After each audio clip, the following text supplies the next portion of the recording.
ચેતર વસાવા માટે સૌથી ખુશીના સમાચાર ફાઇલ પહોંચી જજ સાહેબના હાથમાં હવે 48 કલાકમાં મળી જશે જામીન।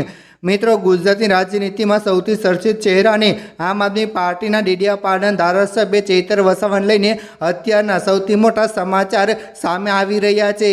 શું ચેતર વસાવા ટૂંક સમયમાં જ જેલમાંથી બહાર આવશે? તેમની જામીન અરજીને લઈને કઈ મોટી તારીખો સામે આવી રહી છે? ચાલો આપણે વિસ્તારથી જાણીએ। વિડીયોની શરૂઆત કરીએ તે પહેલાં જય જોહર લખી નીચે કમેન્ટ જરૂર કરજો।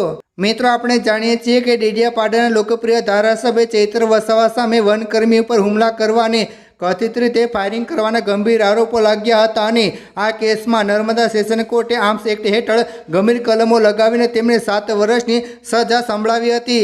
જ્યારે આ સજા જાહેર થઈ ત્યારે રાજકીય વર્તુળોમાં એવી ચર્ચાઓ જોરશોરથી ચાલી હતી કે શું હવે ચેતર વસાવાનું ધારાસભ્ય પદ રદ થઈ જશે અને ડેડિયાપાડા બેઠક પર ફરી ચૂંટણી થશે અને તેમાં તેમના પતિ ચૂંટણી લડશે કે કેમ? પરંતુ આ તમામ ચર્ચાઓની વચ્ચે એક રાહતના સમાચાર આવ્યા છે કે ચેતર વસાવાના પત્ની શકુંતલા વસાવાના જામીન આમ આદમી પાર્ટીના પ્રદેશ નેતાઓની હાજરીમાં મંજૂર થઈ ગયા છે અને તેઓ ભવ્ય શક્તિ પ્રદર્શન વચ્ચે જેલમાંથી મુક્ત થઈ ગયા છે।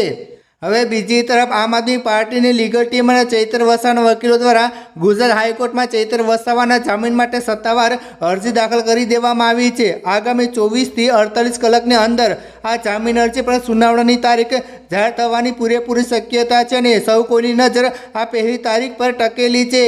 આ કેસમાં સૌથી મોટો સવાલ એ છે કે શું ચેતર વસાવાને પણ જામીન મળી જશે? કાનૂની નિષ્ણાતો અને વકીલોનું માનવું છે કે જે આધાર પર શકુંતલા વસાવા અને અન્ય ખેડૂતોને જામીન મળ્યા છે, જેમાં ફરિયાદો અને નિવેદનોમાં રહેલા તફાવતનો મુદ્દો હતા, તે જ દલીલો અને તફાવતો ચેતર વસાવાના કેસમાં પણ મજબૂતીથી રજૂ કરવામાં આવશે, જેના કારણે જામીન મળવાની શક્યતાઓ વધી જાય છે। આ કાનૂની લડાઈની સાથે સાથે રાજકીય માહોલ પણ ખૂબ જ ગરમાયો છે। અગાઉ રાજપીપળામાં ભવ્ય આવેદનપત્ર આપવામાં આવ્યું હતું અને હવે છોટાઉદેપુર જિલ્લામાં પણ હજારોની સંખ્યામાં લોકો એકત્રિત થઈને વિરોધ અને સમર્થન નોંધાવી રહ્યા છે।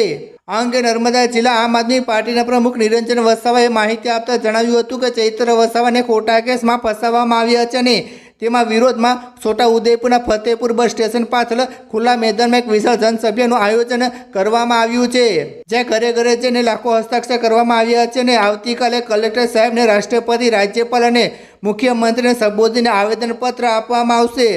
તો મિત્રો, છોટાઉદેપુર અને ડેડિયાપાડામાં ચાલી રહેલા હસ્તાક્ષર અભિયાન દ્વારા રાષ્ટ્રપતિ અને રાજ્યપાલ સુધી અવાજ પહોંચાડવાની તૈયારીઓ ચાલી રહી છે। હવે જોવાનું એ રહે છે કે હાઈકોર્ટમાં ચેતર વસાવાને ક્યારે જામીન મળે છે અને ગુજરાતની રાજનીતિમાં આગામી દિવસોમાં શું નવા ઉલટફેર થાય છે। આપનું આ વિશે શું કહેવું છે?